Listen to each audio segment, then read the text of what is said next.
Hey guys, Josh from the Ancient History Guy here. Hello and welcome to all. I hope you are having a fantastic day. Me, I'm kind of alright. I'm getting there. Getting a lot of videos done. Anyways, today we are going to be talking about one of the most important battles of the ancient world, the Battle of Thermopylae. Now, we all know the story of how Leonidas and his 300 Spartans held the line as the Greeks retreated away from the massive Persian force. Ultimately, they all died, but what isn't common knowledge is the fact that the Spartans were not the only ones making a last stand. Surprisingly, there were two other city-states that also chose to stay behind.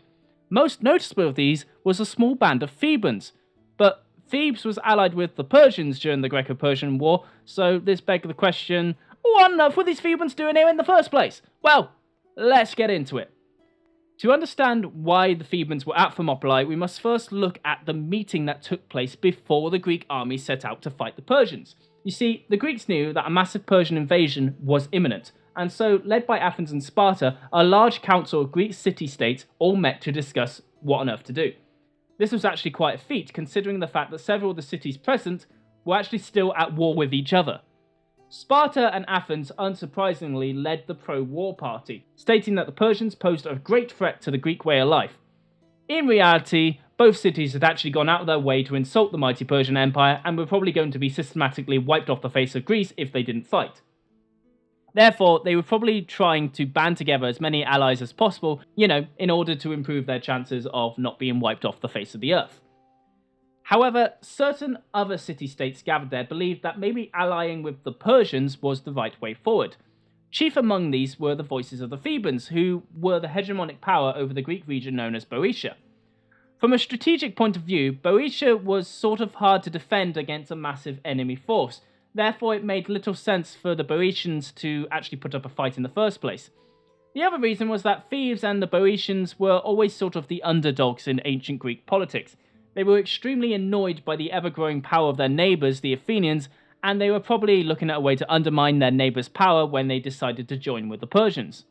Sufficient to say, when the rest of the allied army marched to Thermopylae to face the Persians, Thebes was not joining them. However, along the march, the Greek army began to pick up a few hundred Theban volunteers. These Theban volunteers numbered around 400 and marched all the way with the allied army up to the pass of Thermopylae. The question now is, why were these Thebans joining up with the allied army anyways? Hadn't their city decided to side with the Persians? Well, it seems that the Spartan and Athenian argument that the Persians had come to enslave and destroy their way of life convinced a few patriotic Thebans to defy their city's wishes. These Thebans truly believed that the Persians were a great threat to Greece, and knew that marching against their city's orders likely meant that they were now exiles. Still, they marched on. Now, there is still some debate here as to whether or not the Thebans actually had decided to side with the Persians at this point. Some people make the argument that because the allied force had to pass through Boeotia, Thebes actually was delaying picking a side. The Spartan plan to hold off the Persian army at a bottleneck was a good one after all. Furthermore, if they had been victorious and Thebes had already sided with the Persian Empire, Thebes would have been seen as a traitor to Greece itself. Either way, when the allied army eventually arrived at Thermopylae, a slaughter commenced. The Greeks were able to hold off the Persian force for 2 whole days. This was until the Persians discovered a mountain pass that spat them out right behind the Greek lines. When the Spartans found out about this, they immediately ordered the non-Spartan Greeks to retreat, whilst they provided a rearguard. The Thespians all volunteered to stay behind as well. It turns out the Thespians actually had quite a bit of a reputation for last stands, so this wasn't out of the ordinary for them. However, what was strange was the fact that the 400 Thebans also volunteered to stay behind. Many scholars are confused by this. However, the overarching consensus is that the Thebans thought either way they were dead men. Retreat and get captured by the Boeotians, who were now very clearly going to side with Persia, or just fight it out with their allies and have an honourable death. The Thebans therefore picked the latter of the two options, preferring to die with honour rather than be killed as traitors. The truth is, when the first Persian attack came, the Thebans all surrendered to the enemy. This was definitely something that bugs the Greece, as when they were constructing monuments to the fallen at Thermopylae, the Thespians got one, whilst the Thebans did not. It turns out these captured Theban prisoners were actually extremely useful to the Persians later on in their campaign, offering tactical breakdowns and suggestions on what to do when pitted against the Greeks. After the battle, Thebes itself joined forces with the Persians, forcing the allied forces to retreat to the pass of Corinth, basically abandoning Boeotia, Attica and Athens in the process. Thebes would remain an ally with Persia all the way up until the end of the war, but the Greeks eventually triumphed over the combined Persian-Theban forces at the Battle of Plataea. So what do I think of this? Well, I think that Thebes' involvement in the battle is basically a puddle of confusion and contradictions. On one side, it definitely paints the Theban people in a better light than that of the city leaders.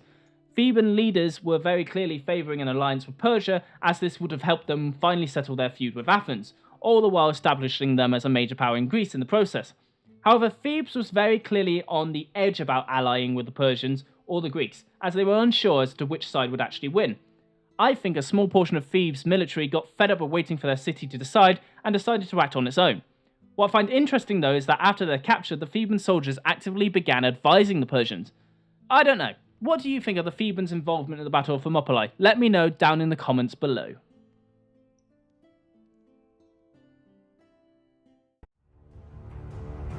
Thank you for watching and listening to our videos. Be sure to like, comment and subscribe if you've enjoyed. All sources are listed and linked in the description below. I've been the Ancient History Guy, and as always, I'll be seeing you later.